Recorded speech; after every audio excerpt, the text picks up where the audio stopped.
अर्ज किया है, अब रिकॉर्ड करने जा रही हूँ ये पॉडकास्ट, मगर देखो मरम्मत की आवाजों को भी साथ लेके चलती हूँ।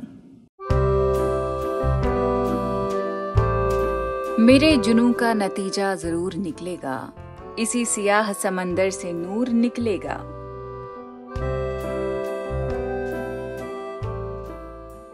अमीर कजलबाश के इस शेर का बस यही मानना है कि ना खत्म होने वाले स्ट्रगल्स और लगन के साथ अगर आप कोई इरादा कर लें, उसके लिए बिना रुके बस काम करते रहें, तो मुश्किल से मुश्किल वक्त में बड़ी से बड़ी परेशानी का आप हल निकाल सकते हैं।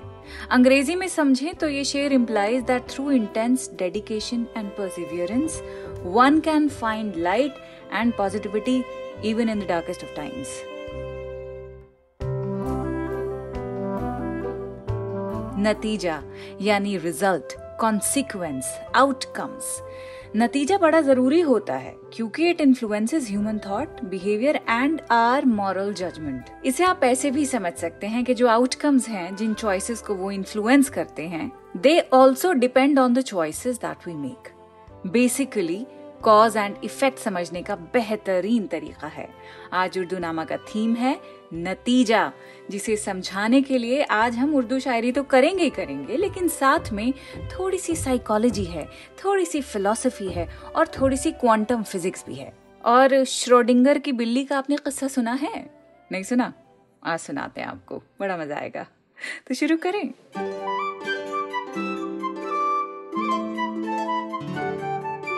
द क्विंट पर शुरू हो चुका है उर्दू नामा। मैं हूँ आपकी होस्ट फबीहा सैयद और आज बहुत ही एक्साइटेड हूँ क्योंकि पॉडकास्ट बनाने के लिए आज मैंने बहुत पढ़ाई की है। हुआ बस इतना कि इलेक्शन रिजल्ट आ गया और इलेक्शन रिजल्ट्स को देखने के बाद ये समझ आया कि बहुत सारे वोटर्स हैरान हैं, बहुत से लोग परेशान हैं और इतना और समझ आ गया, यकीन भी हो गया, पुख्ता हो गया वो यकीन कि जो पॉलिटिक्स है ना, इट इज वेरी पर्सनल। और जो चीज पर्सनल होती है उसके लिए आप बड़े कॉन्शियस हो जाते हैं और आप चाहते हैं कि उससे मुताल्लिक हर बात ऊपर नीचे दाएं बाएं अच्छे से आप समझ जाएं। लेकिन पॉलिटिक्स असाइड, जिंदगी ही की अगर हम बात करें तो अपनी लाइफ को लेकर, अपनी लाइफ चॉइसेस को लेकर आप हर वो चीज करेंगे जिससे नतीजा अच्छा हो। लेकिन अच्छे नतीजे की ख्वाहिश रखना काफी नहीं होता है। ये भी समझना बड़ा जरूरी है कि हम ऐसा क्या करें कि खराब नतीजा ना हो, और अगर नतीजा खराब आ भी जाए, मन मुताबिक ना भी हो, तो कोप कैसे करें, उसे एक्सेप्ट कैसे करें।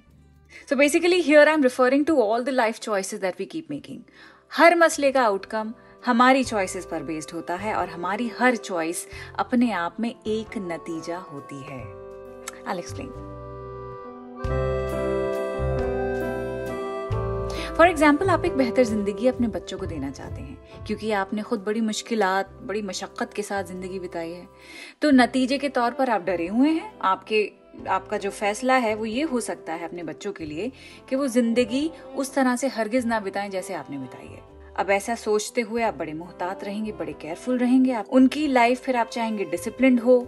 बेसिकली आप चाहेंगे कि रिश्तेदारों से जितनी दूरी बना के रखें उतना बेहतर है, क्योंकि ज्यादातर रिश्तेदार तफरी पसंद होते हैं। दिन रात हंसी ठटोल, 7 दिन 9 मेले वाले जो लोग हैं वो ऑलमोस्ट हर खानदान में होते हैं। तो ऐसे लोगों से परहेज करना चाहिए अगर आप जिंदगी को सीरियसली लेकर आगे प्रोग्रेस करना चाहते हैं। अब इस तरह की अगर आप अपनी तर्ज जिंदगी इख्तियार करेंगे तो जो रिलेटिव्स हैं आपके, वो आपसे खफा रहेंगे, शिकायतें करेंगे, मुंह बिगाड़ लेंगे आपसे, बदतमीजी भी कर सकते हैं आपसे, तो आपको उसके लिए भी तैयार होना पड़ेगा।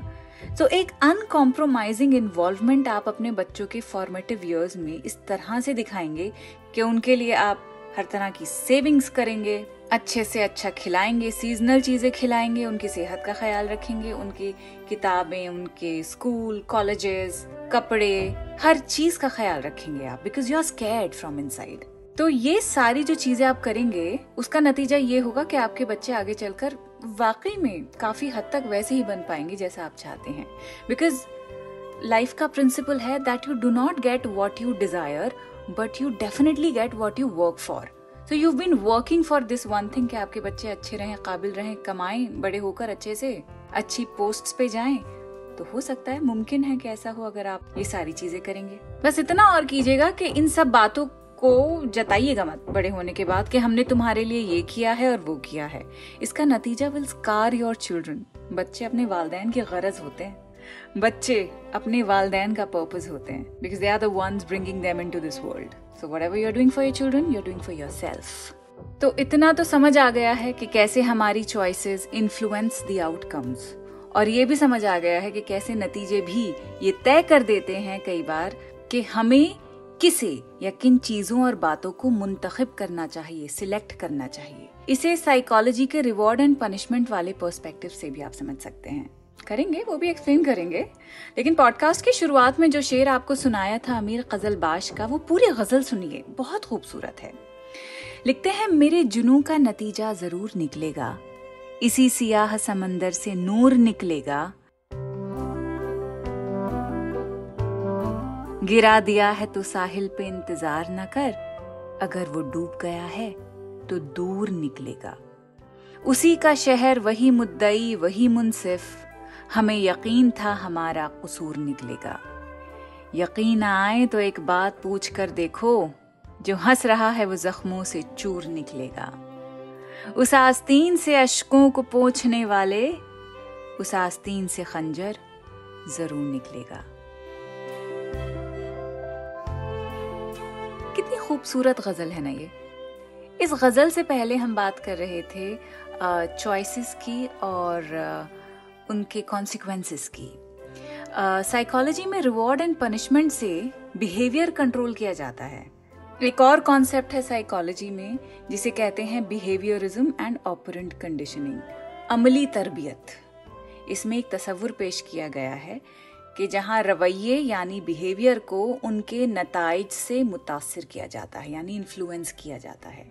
अब रिवॉर्ड की अगर हम बात करें, रिवॉर्ड हमारे बिहेवियर को कैसे इम्पैक्ट करता है, तो मिसाल ऐसे समझ सकते हैं इसकी आप कि अगर आप कोई अच्छा काम करते हैं और इसके बदले में आपको इनाम मिलता है, तो आपका ये काम दोबारा करने का जो इम्कान है, पॉसिबिलिटी है, वो बढ़ जाती है।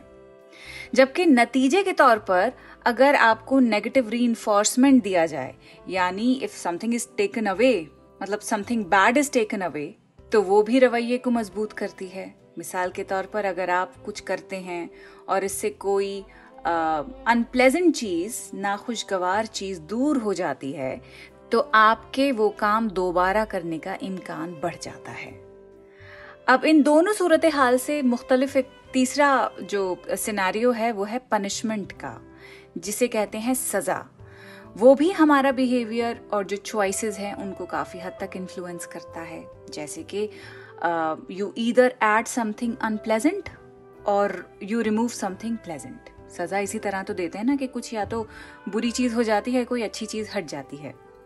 तो ऐसा करने से कई रवैये के दोबारा होने के जो पॉसिबिलिटीज हैं वो कम हो जाते हैं। आसान अल्फाज में अगर हम समझें तो आप कुछ बुरा करते हैं, आपको सजा मिलती है, या कोई खुशगवार चीज आपसे हटा ली जाती है और आप दोबारा वो बुरा काम फिर नहीं करते हैं क्योंकि आप डर जाते हैं। और ज्यादा आसान एग्जाम्पल अगर आपको हम दें तो कैफ अहमद सिद्दीकी की नतीजे यानी एग्जाम रिजल्ट्स के ऊपर ये नज्म है, बहुत बढ़िया है, ध्यान से सुनिए। लिखते हैं,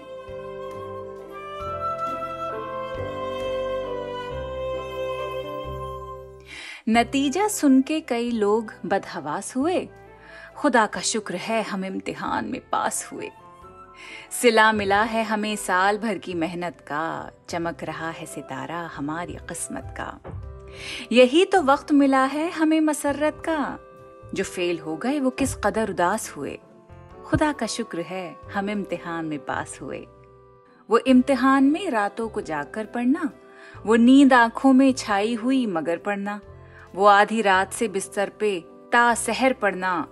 ज़हे नसीब वो लम्हात हमको रास हुए, खुदा का शुक्र है हम इम्तिहान में पास हुए। जो खेल कूद में दिन रात चूर रहते थे, हर एक खेल में शामिल जरूर रहते थे। जो सुबह शाम किताबों से दूर रहते थे, जहां में आज वही मुब्तलाए यास हुए। खुदा का शुक्र है हम इम्तिहान में पास हुए। जिन्हें था अपनी लियाकत पे एतबार बहुत, जिन्हें खुद अपने कलम पर था इख्तियार बहुत, जो अपने आप को समझे थे होशियार बहुत, उन्हीं के होश उड़े और गुम हवास हुए। खुदा का शुक्र है हम इम्तिहान में पास हुए।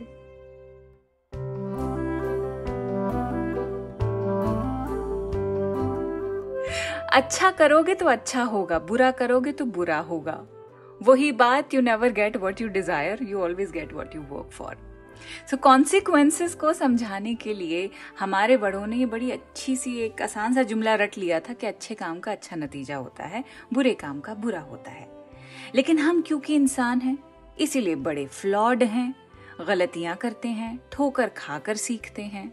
We sometimes lament the decisions we've made because their outcomes have been devastating. इसीलिए अपनी जिंदगी के आउटकम्स अच्छे सोचिए आप, और उन आउटकम्स के कॉरेस्पॉन्डिंग जो एक्शंस हैं, जो चॉइसेस आप लेते हैं, उन्हें करना, उन्हें अख्तियार करना is the wisest thing. Don't do things that are easy, do things that are right. लेकिन ऐसा भी तो होता है ना कि कई बार राइट थिंग करने के बावजूद नतीजा मन मुताबिक नहीं आता है। कितना फ्रस्ट्रेटिंग होता है। और उससे भी ज्यादा फ्रस्ट्रेटिंग क्या होता है कि जब हम सोचते कुछ हैं, करते कुछ हैं, चाहते कुछ हैं और होता कुछ और ही है। इस पर आगे और बात करेंगे, लेकिन पहले बड़े मजेदार आपको गजल सुनाती हूँ अशफाक हुसैन की। वो भी इसी बात को रैंट कर रहे हैं। लिखते हैं, ये जमीन चांद सितारों का बदल कैसे हो, सोचता मैं भी बहुत कुछ हूं, अमल कैसे हो।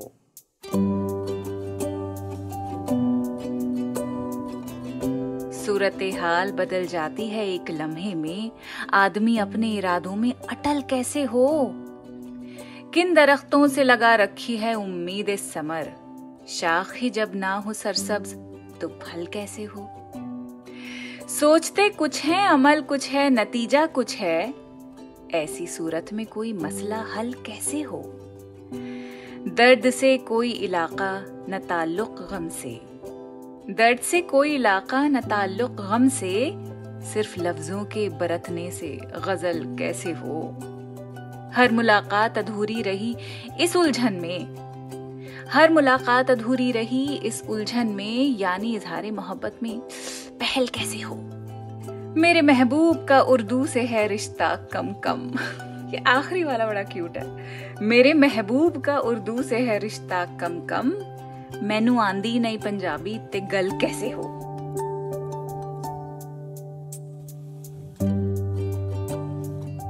कि आउटकम कुछ और चाहते हैं पर उस पे अमल किस तरह करें वो समझ नहीं आता है। तो अभी हम बात कर रहे थे कि कैसे हमें लगता है कि सब सही करते हैं लेकिन फिर भी सब सही नहीं होता है, which means that doing the right thing doesn't always lead to desired results, है ना। मिसाल के तौर पे इतने सारे केसेस सुनने में आते हैं कि भाई शादी करते वक्त सब अच्छा होता है, जान पहचान के लोग हैं, लड़का शरीफ है, हर तरह की जो जानकारी आपको हासिल करनी होती है, हर तरह की जो इन्वेस्टिगेशन करनी होती है ऐसे रिश्तों के मुताल्लिक वो आप करते हैं, पढ़ी लिखी फैमिली होती है, हाई अचीवर्स वाली फैमिली होती है, सब आपसे बड़े मीठे होते हैं। लेकिन बाद में पता चलता है कि भाई ये जालिम लोग हैं, एकदम कठोर दिल हैं, बहू को खाना नहीं देते हैं भाई, मारपीट करते हैं, बेटे को तो मेंटल इलनेस है। कई बार ऐसा भी होता है कि पता चलता है कि ऑलरेडी शादीशुदा हैं, बच्चे भी हैं उनके। और ये केसेस कहाँ होते हैं? खास करके वो जहाँ पे एनआरआई दूल्हे को दिखा के आप अच्छी खासी पढ़ी लिखी खूबसूरत प्यारी सी बच्ची को अपनी दुल्हन बना लेते हैं। यानी दिखता कुछ और है, होता कुछ और है। Life is so uncertain.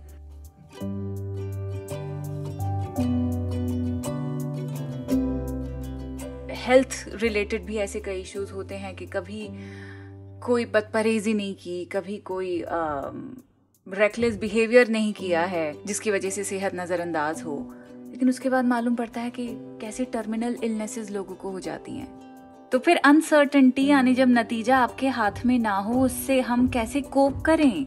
जो चीज हो जाती है वो हो जाती है, you can not undo it, it's out of your control, it was never in your control in the first place. तो उसका जवाब क्या हो सकता है? खुद को क्या कहानी सुनाएं? तो ऐसे में embrace the uncertain।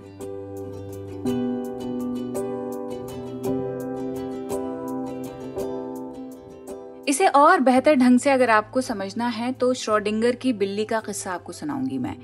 एक ऑस्ट्रियन आयरिश फिजिसिस्ट थे अर्विन श्रोडिंगर साहब। उन्होंने एक बिल्ली पाली, असलियत में नहीं पाली, सिर्फ अपने जहन में पाली, और उस बिल्ली का बहुत ही अच्छी तरह इस्तेमाल भी किया एक थॉट एक्सपेरिमेंट में। अब एक्सपेरिमेंट ये है कि आप तसव्वुर करें कि आपके पास एक बिल्ली है जो एक डब्बे में है उस डब्बे में बिल्ली के साथ साथ एक रेडियो एक्टिव एटम भी रख दिया उन्होंने। अब ये एटम टूट भी सकता है और नहीं भी टूट सकता है, दोनों हालात के 50-50 चांसेस हैं। अगर ये एटम, रेडियो एक्टिव एटम टूट जाएगा तो क्या होगा? एक मैकेनिज्म ट्रिगर होता है जो बिल्ली को मार देता है। लेकिन अगर ये मैकेनिज्म ट्रिगर नहीं होता, यानी एटम नहीं डीके करता, टूटता नहीं है, तो बिल्ली जिंदा रहती है। क्वांटम मैकेनिक्स के मुताबिक जब तक हम डब्बे के अंदर नहीं देखेंगे, बिल्ली दोनों हालतों में हो सकती है, जिंदा भी हो सकती है, मुर्दा भी हो सकती है। और ये दोनों पॉसिबिलिटीज इसलिए हैं क्योंकि हमें एटम की हालत का पता नहीं है, वो डब्बे में बंद है, आंख से ओझल है। तो ये जो आइडिया है कि एक वक्त में मल्टीपल स्टेट्स में कोई चीज हो सकती है, इसे कहते हैं सुपरपोजिशन। श्रोडिंगर साहब ने अपनी बिल्ली के एक्सपेरिमेंट के जरिए क्वांटम मैकेनिक्स की ये जो सुपरपोजिशन और मेजरमेंट वाली प्रॉब्लम है, इसकी कॉन्ट्रडिक्शन समझाने की कोशिश की है। सुपरपोजिशन क्वांटम मैकेनिक्स का एक बड़ा जनरल प्रिंसिपल है कि छोटे पार्टिकल्स जैसे कि इलेक्ट्रॉन्स, फोटॉन्स और दूसरे सब एटॉमिक पार्टिकल्स, वो सब सुपरपोजिशन से मुतासिर हैं। इलेक्ट्रॉन क्या है? इलेक्ट्रॉन एक नेगेटिव चार्ज्ड पार्टिकल है जो एटम के न्यूक्लियस के इर्द गिर्द ऑर्बिट करता है, घूमता है। जबकि फोटोन फोटो से बना है, यानी लाइट का सबसे छोटा पॉसिबल यूनिट है। फोटोन एक एनर्जी पैकेट होता है जो कि इलेक्ट्रोमैग्नेटिक वेव्स के तौर पर ट्रैवल करता है। ये तो हो गई साइंस की बात। लेकिन जो श्रोडिंगर्स कैट का थॉट एक्सपेरिमेंट है, वो हमें क्या सिखाता है? वो हमें जिंदगी के अनसर्टेन नताइज के हवाले से ये बताने की कोशिश कर रहा है कि जिंदगी में बहुत सी चीजें हैं जो हमारे कंट्रोल में नहीं होती हैं और जिनके नताइज हम तब तक नहीं जान सकते जब तक वो एक्चुअली वाक़या ना हो जाएं। जैसे कि कैट एक ही वक्त में जिंदा और मुर्दा हो सकती है। सुपरपोजिशन है ये कैट की कि वो मल्टीपल स्टेट्स में एग्जिस्ट कर सकती है। और डिसाइडिंग फैक्टर क्या होगा कि वो किस स्टेट में है? वो ये है कि जब तक हम उसे मेजर ना करें, उसकी स्टेट को, तो हमारी चॉइसेस भी एक वक्त में मल्टीपल पॉसिबल नताइज रख सकती हैं। जब तक हम कोई फैसला नहीं लेते हैं या कोई स्टेप नहीं उठाते हैं, उनके रिजल्ट्स भी बड़े अनसर्टेन होते हैं। जैसे कि डब्बे को खोलने पर ही तो हमें पता लगता है ना कि बिल्ली जिंदा है कि मुर्दा। तो जिंदगी में भी किसी फैसले का अंजाम तभी समझ में आता है जब हम उस फैसले के नताइज देख लेते हैं। हम पहले से नहीं जान सकते कि कोई काम किस तरह से अंजाम दिया जा सकता है।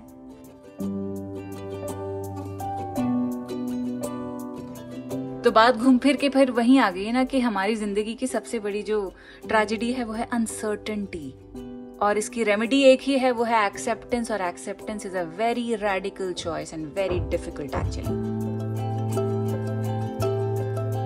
श्रोडिंगर्स कैट से यही सीख सकते हैं आप कि हर चीज को कंट्रोल आप नहीं कर सकते और कुछ चीजें अपनी फितरत में अनसर्टेन हमेशा रहेंगी।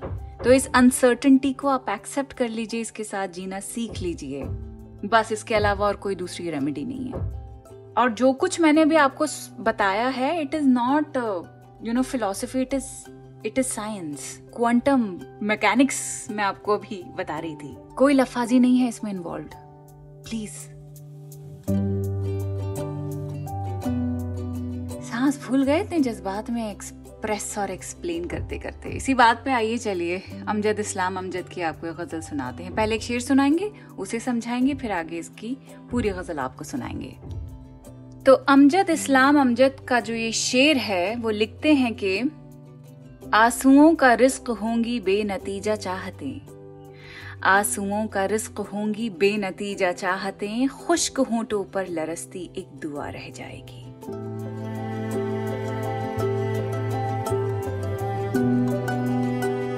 तो ये जो शेर है, it captures the essence of longing and hope in the face of adversity.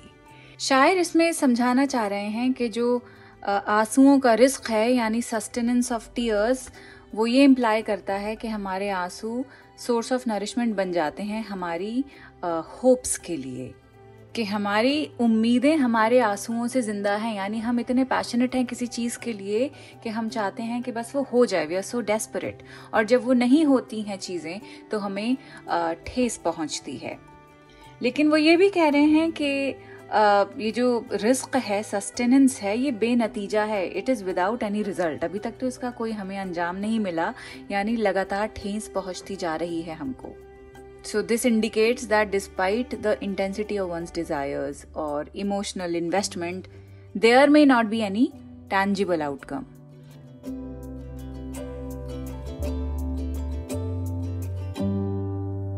अब जो दूसरा सिनेरियो है उसमें वो एक ऐसी तस्वीर खींच रहे हैं जहाँ पे खुश्क होंठों पर लरसती एक दुआ रह जाएगी की बात हम वो कर रहे हैं। खुश्क होंठ कब होते हैं? जब आप बिना ब्रेक लिए कोई चीज़ कहते जाते हैं, बोलते जाते हैं, जब आप बहुत ही डिस्ट्रेस में होते हैं, आप थक गए हैं, एग्जॉस्ट हो चुके हैं, लेकिन उसके बावजूद दुआ मांग रहे हैं। इंसान दुआ कब मांगता है? जब उसके दिल में फिर भी थोड़ी सी उम्मीद बाकी रह जाती है। So this suggests that even when everything else seems to fade away, hope, उम्मीद, it persists in the form of prayer. और ये जो बात हो रही है कि लरसती दुआ रह जाएगी, वो एक trembling prayer है which reflects the vulnerability and uncertainty of the situation. उसके बावजूद आप शायर का रेजिलियंस देखिए, आप यकीन देखिए कि उनको यकीन है कि जो आउटकम होगा वो पॉजिटिव ही होगा उनकी इस सिचुएशन का, और इस सिचुएशन में वो जो दुआ मांग रहे हैं, जो उम्मीद रख रहे हैं, even in the face of adversity.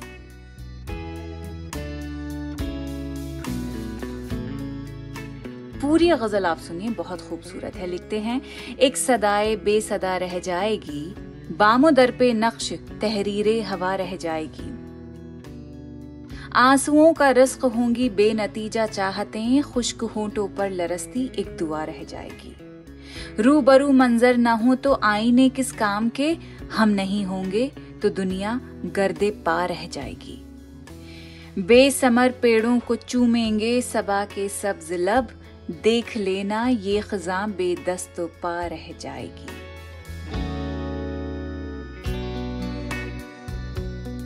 अभी अनसर्टेनिटी की हम बात कर रहे थे कि how to cope with it, तो ऐसे में श्रोडिंगर कैट वाला प्रिंसिपल आप आजमाइए जो एक्सप्लेन किया था, वरना सबसे आसान तरीका है, फिलॉसफी में एरिस्टोटल का एक प्रैक्टिकल विजडम करके कॉन्सेप्ट है। एरिस्टोटल एक ग्रीक फिलोसोफर थे जिन्होंने एथिकल फिलॉसफी पे बहुत लिखा है। वो बेसिकली लिखते हैं कि जो इंडिविजुअल्स हैं वो एक वर्चुअस जिंदगी अगर जिएंगे तो खुश रहेंगे, they will lead a flourishing life. जिंदगी के कई एस्पेक्ट्स पे ये बात अप्लाई की जा सकती है, पर्सनल रिलेशनशिप्स हों, प्रोफेशनल एंडेवर्स हों, या फिर आपका सोसाइटी में उठना बैठना हो। सो ये जो पूरा आइडिया है प्रैक्टिकल विजडम का और वर्च्यूज का, इट हेल्प्स इंडिविजुअल्स नेविगेट बड़े ही पेचीदा एथिकल मसाइल, और जो डिलेमास होते हैं जिंदगी के, उसमें it can help make choices that align with our values and goals. तो पेचीदा जिंदगी के लिए हमको बहुत पेचीदा सॉल्यूशंस नहीं ढूंढने की ज़रूरत है। आप ये गज़ल सुनिए, अकबर इलाहाबादी लिखते हैं, पेचीदा जिंदगी के करो तुम मुकद्दमे, दिखला ही देगी मौत नतीजा निकाल के।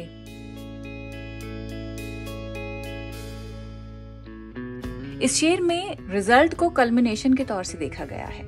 पेचीदा जिंदगी के करो तुम मुकद्दमे, तो जो पहला मिसरा है ये कहता है कि जिंदगी के मुख्तलिफ चैलेंजेस और कॉम्प्लेक्सिटीज का सामना करना एक मुकद्दमा, एक केस की तरह है।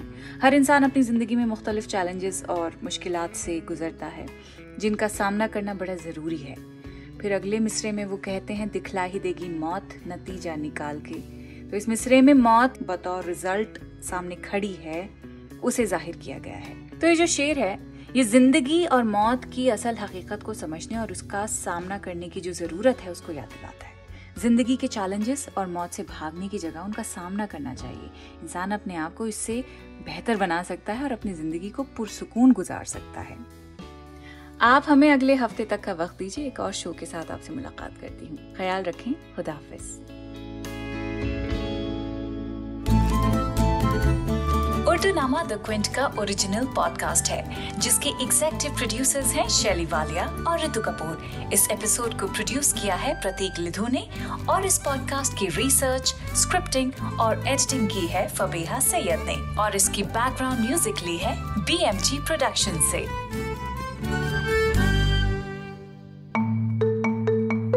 आप सुन रहे थे द क्विंट का पॉडकास्ट।